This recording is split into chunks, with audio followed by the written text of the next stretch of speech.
اللهم صل وسلم وبارك على سيدنا محمد وعلى آله وأصحابه أجمعين. ازيكم حبايبي؟ عاملين ايه؟ وحشتوني. رب تكونوا دايما بخير يا رب. ان شاء الله كده النهارده بصوا احنا معانا ايه. روتين كده، يعني حبة نشاط كده.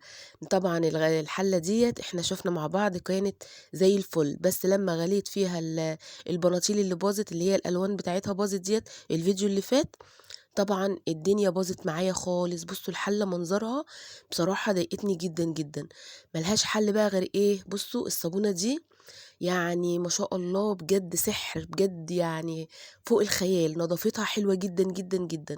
بجد ما كنتش متوقعة إنها تطلّع الحلة معايا بالطريقة التحفة دي. قُلت بقى إيه، أشارككم كده الفكرة، يمكن يكون حد مش واخد يعني ما يعرفهاش أو ما جرّبهاش، ياخد باله إن الصابونة ديّة بجد يعني حاجة كده سحرية. خلّت لي الحلة زي الفل، كإنها رجعت جديدة زي الأول وأكتر كمان. عايزة أقول لكم إن الحلة دي بقى لها 21 سَنة معايا، يعني مش جديدة ولا أي حاجة، بس أنا رجّعتها جديدة بالضبط. هنشوف مع بعض الصابونة دي بجد جابت مفعول نتيجة مبهرة. هتعجبكم جدًا، جدًا زي ما عجبتني، ويا رب كده الفيديو يعجبكم وتقولوا لي رأيكم. هنسمي الله كده وندّيها إيه، دعكة حلوة كده. جِبت طبعًا سلكة بُصّوا جديدة أهيّة، ما فيهاش، مش حاطة عليها أي حاجة ولا أي مكونات تانية ولا أي صابون ولا أي حاجة تانية. يا دوبك بس ملّست عليها الصابونة ديّة. الصابون البلدي ده بجد تحفة. سبحان الله، كانوا أهالينا زمان بيستعملوه، وإحنا طبعًا بنكسّل بقى بنستسهل الصابون السايل والحاجات اللي هي السهلة. لكن بجد، بجد ما كانش هيبقى نتيجته معايا زي النتيجة دي أبدًا. طبعًا إحنا كلّنا بنصبّن بالصابون السايل، وعارفين إن هو بينضّف وكل حاجة، بس ما بيلمّعش الألمونيا بالطريقة دي. قُلت بقى إيه، أقول لكم على الفكرة علشان لو حد ما يعرفش ياخد باله إن الصابون ده بجد يعني كنز كده عندنا في البيت. الصابونة ديّة يعني ب3 جنيه مثلًا والّا حاجة، هتقعد معاكِ شوية حلوين، وفي نفس الوقت هتعمل لِك نتيجة مبهرة. هتساعدِك في تلميع الألمونيا ونضافة وكمان لو ممكن تبشريه على الغسيل، بينضف الغسيل حلو جدًا. يعني بجد حاجة زمان ديّة في كل حاجة. سبحان الله، حاجة زمان دي ليها خير وبركة، وتحسّي إن هي بتبقى أحسن من في حاجات كتير جدًا. حاجة زمان وخامتها أحسن من حاجاتنا دلوقتي اللي إحنا بنستخدمها. فقُلت أقول لكم بقى كده ونشوف كده نتيجة الحلّة. بُصّوا، يعني بجد أبهرتني. بجد نتيجتها أبهرتني بجد. نتيجتها عجبتني جدًا، جدًا. ما كنتش أتوقع إن الحلة هتبقى بالمنظر ده. إحنا طبعًا غلينا فيها. هي المفروض إن أنا ما كنتش غليت في الألمونيا. اللي كانت عاملة الوصفة قالت إن إحنا نغلي في stainless، بس أنا طبعًا ما عنديش حلة stainless، يعني هاجيب حلة مخصوص stainless عشان أغلي فيها.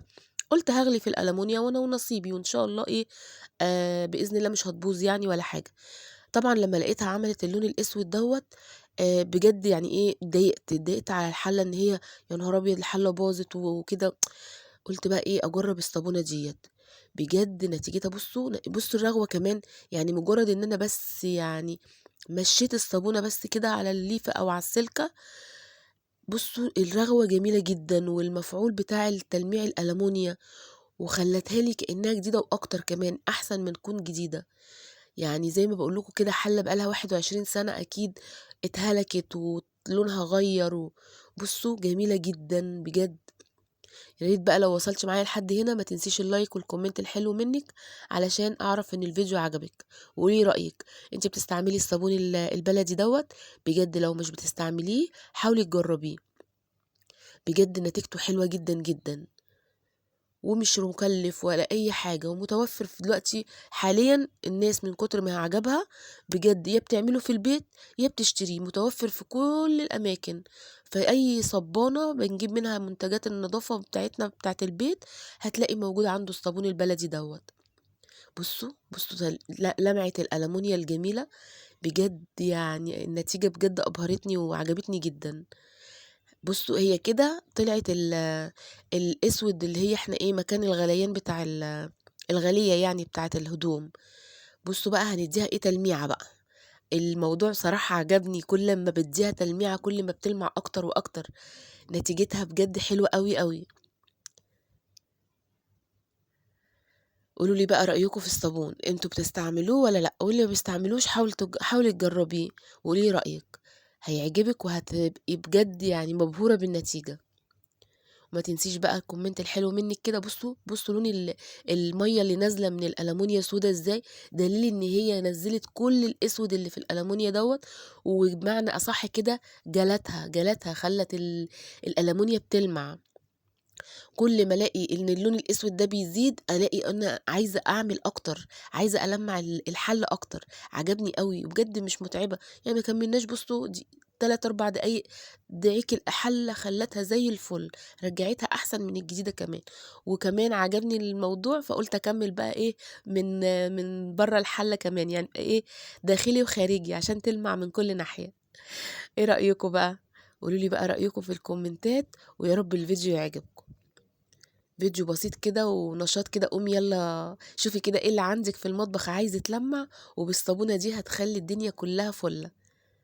صابونة بلدي بتخلي الحاجة بجد يعني بتلمع بطريقة جميلة جدا. واللي ما شافش الفيديو اللي خلالي الحلة بالمنظر ده، هسيبه لكم في تعليق مثبت. عملت فيديو حلو وبجد التجربة برضو نجحت معايا جدا.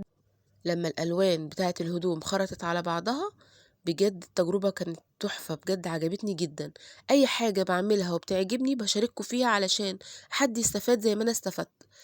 آه يعني ربنا يجعلنا كده سبب إن الناس تستفاد مننا والناس تدعي لنا دعوة حلوة. شاركوا كده الفيديو وقولوا لأصحابكم على التجربة الحلوة، واللي ما جربهاش يجربها. بصوا الحلة بجد بقت تلمع وبقت جميلة جدا. والفيديو اللي فات برضو التجربة حلوة جدا جدا بجد.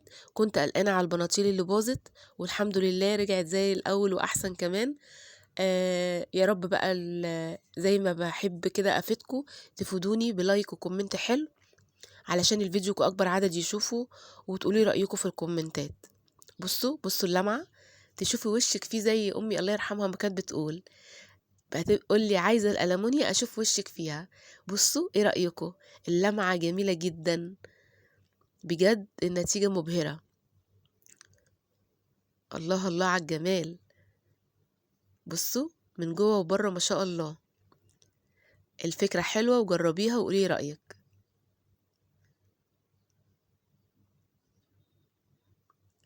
يا رب الفيديو النهاردة يكون عجبكم، فيديو بسيط ويكون خفيف على قلبكم. والسلام عليكم ورحمة الله وبركاته.